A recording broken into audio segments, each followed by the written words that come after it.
2050 है क्या? ये 2050 जो है इसका पर्पस क्या है? 2050 का पर्पस है कि आज हम लोग 2025 में जी रहे हैं, ठीक है, और 2025 में जीने के बाद जब हम 2050 में जब क्रॉस करेंगे तो हमारी एज क्या इसी टाइप से रहेगी? हम लोग सभी यंग रहेंगे क्या? नहीं ना, हम लोग ओल्ड एज वाले हो जाएंगे, ठीक है ना। हमारी जो जनरेशन है हमें इंडिया की वो 70+ जो है परसेंटेज वो क्या है? यंग जनरेशन है। और जब 2050 में वो सारे के सारे क्या होंगे? ओल्ड एज वाले, ठीक है। तो क्या होगा कि उस समय बहुत ज़्यादा नर्सेस की जरूरत पड़ेगी। तो हमारी कंपनी का ये मोटो है कि हम अपने इंडिया को, ठीक है, एक बेस्ट नर्स दे सकें, ठीक है। जैसे आप कोरोना में देखे होंगे उस समय नर्स और डॉक्टर की बहुत ज़्यादा कमी हो गई थी, ठीक है, लोग घर में ही क्वारंटाइन हो रहे थे, ठीक है। तो आगे भविष्य में आपका करियर भी इसमें बनेगा और आप देश की सेवा भी कर सकते हैं, ठीक है। सेवा के साथ साथ इसमें आपका पैसे भी अच्छा खासा मिल जाता है, ठीक है, मान सम्मान भी अच्छा खासा मिल जाता है, मिल जाता है कि नहीं मिल जाता है? Yes sir. ठीक है। अब आपसे एक सवाल होता है कि आप जीडीए ही क्यों किए थे? कोई बता सकते हैं क्या? जीडीए करने का क्या मकसद था बताइए? किसी के मन में कोई नहीं है ये सवाल कि आप जीडीए ही क्यों किए थे? नर्स बनना था? कितने लोग बोलते हैं कि नर्स बनना था? नर्स बनना था। और बाकी लोग शौक से किए थे क्या आप लोग? नहीं ना, कुछ तो पर्पस रहा होगा कि हाँ इस कोर्स को करने के बाद हमें कोई रोजगार मिल जाएगा, कोई जॉब मिल जाएगा, यही ना। तो जॉब भी आपको किस फील्ड में मिलेगा? जिस फील्ड में आप पढ़ाई करें, यस सर, है कि नहीं? अगर आप बीटेक किए होंगे इंजीनियरिंग में तो आप इंजीनियर बनेंगे ना। Yes sir. ठीक है, आप जीडीए किए तो क्या बनेगा? Nursing assistant. आप नर्स नहीं बोल सकते हैं, नर्सिंग असिस्टेंट बोल सकते हैं, जो नर्स के नीचे पायदान पे आप रहेंगे। ओके, तो अगर आप चाहते हैं कि आगे एक बेस्ट नर्स बन सकते हैं, ठीक है, तो हमारी कंपनी आपको एएनएम जेएनएम भी करवाती है, ठीक है ना।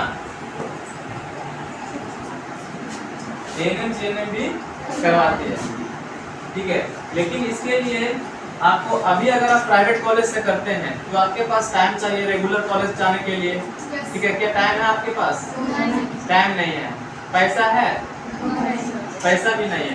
तो अगर आप यहाँ पे जॉब करते हैं, ठीक है, जॉब करके आप क्या कर सकते हो? इस कंप्लीट कर सकते हो। इस कोर्स को क्या कर सकते हैं आप? कंप्लीट कर सकते हैं, ठीक है ना। ये दोनों कोर्स का, ठीक है। लेकिन पैसा कितना लगेगा कि अभी अगर आप प्राइवेट कॉलेज से अगर हम कंपैरिजन करें तो लमसम 1,20,000 से 1,50,000 रुपया लगता है। लगता है नहीं लगता है? Yes sir. लेकिन हमारी कंपनी आपसे मात्र 60,000 रुपया लेती है। एक बार में नहीं लेती है, 24 मंथ में। क्लियर? लेकिन वही जीएनएम के लिए 90,000। कॉलेज नहीं जाना है, पढ़ाई खुद से करना है, ठीक है, जॉब करते हुए करना है, ठीक है। ये नहीं मैं बता सकता हूँ कि आपको अगर आप पढ़ाई नहीं करेंगे तो मैं पास करवा दूंगा, ऐसा कहीं कोई कॉलेज नहीं करेगा, ना हमारी बात सुनेगा ना आपकी बात सुनेगा। आपको पढ़ना खुद से, स्टडी मटेरियल आपको सब कुछ मिलता है, ठीक है, कॉलेज वाले देते हैं। बशर्ते रह गया कि इस फीस में भी आपको स्कॉलरशिप मिल जाता है, क्या बोलते हैं, छात्रवृत्ति ना, ये मिल जाता है। कितना परसेंट? लमसम 40%,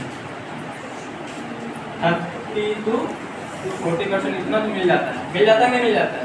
तो समझो एक मिनिमम फीस में आपका एनएम जेएनएम कर रहे हैं लोग, ठीक है। जैसे आप यहाँ पे अगर देखने के ख्याल से भी जाना चाहते हैं रांची भुवनेश्वर, तो आप जा सकते हैं, वहाँ पूछ सकते हैं कि आप जो नर्सिंग का जो कर रही हो यहाँ पे काम, वो आप कोर्स भी कर रही हो नहीं कर रही है? नहीं कर रहा है कोई दिक्कत नहीं, आप ज़्यादा से ज़्यादा काम सीखो, अच्छा सैलरी उठाओ, ठीक है ना। एक छोटा छाप डॉक्टर के गाँव घर में होते हैं तो क्या होता है, वो लोग क्या करते हैं, अपना स्किल से ही तो आगे बढ़े हैं ना।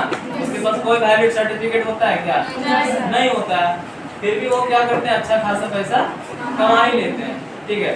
अगर आप कोई भी कोर्स नहीं करते हैं, फिर भी मैं बताता हूँ कि कोई जीडीए का कोर्स नहीं भी किया होगा ना, फिर भी वो एक नर्सिंग का काम कर सकता है अपनी स्किल के दम पे, क्योंकि हम लोग वहाँ पे ट्रेनिंग देते हैं बेसिकली, ठीक है ना। अगर आप लोग किए हैं बहुत बढ़िया बात है।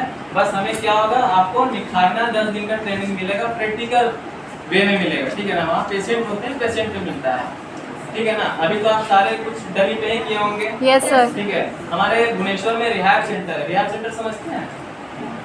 रिहैब सेंटर का मतलब होता है हॉस्पिटल का छोटा रूम, बशर्ते सारा फैसिलिटी अवेलेबल होता है, ठीक है ना। और यहाँ पे रांची में भी बन रहा है। हमारे यहाँ 10 पेशेंट अभी क्रिटिकल के हैं रांची में, ठीक है। वहाँ भी आप देख सकते हैं कि राज ट्यूब कैसे इंसर्ट कर रहा है लोग, ठीक है ना। ऑक्सीजन कंसंट्रेटर कैसे यूज कर रहा है, न्यूमोलाइज कैसे कर रहा है, ये सारा कुछ आप सीखेंगे वहाँ पे मशीन ऑपरेट करना। Okay, yes sir. कितने दिन का ट्रेनिंग होता है? 10 दिन, 10 डेज का होता है, ठीक है ना। अगर 10 दिन में आप सीख लेते हैं तो ठीक है, नहीं सीख पाते हैं तो आप कंटिन्यू यहाँ कर सकते हैं, ठीक है ना। कंटिन्यू कितना दिनों तक? जब तक आप नहीं सीख पाएंगे, ठीक है। बशर्ते क्या जाएगा, आपका टाइम वेस्ट होगा ना। ज्यादा से ज्यादा कम टाइम में अगर आप सीखते हैं तो आपकी बेनिफिट होगी, आपको तुरंत का तुरंत मिल जाता है पेशेंट, ठीक है, आपकी सैलरी स्टार्ट हो जाती है। लेकिन अगर आप 10 दिन से ज्यादा बिताते हो, ठीक है, तो आपका लॉस है, ठीक है। कंपनी का क्या लॉस है? बस खाना पीना दे रहे हैं, यही ना। ये 10 दिन भी आपको रहना खाना फ्री है, ठीक है ना।